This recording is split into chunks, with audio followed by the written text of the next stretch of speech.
Bueno, pues hoy voy a hacer un tutorial de cómo tener el sonido de la caja de Saint Anger, uno de los mejores álbumes del nu metal de Metallica.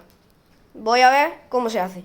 Necesitará una baqueta y una bombona de butano y darle golpes, que creo que eso es parte del tutorial. Empecemos.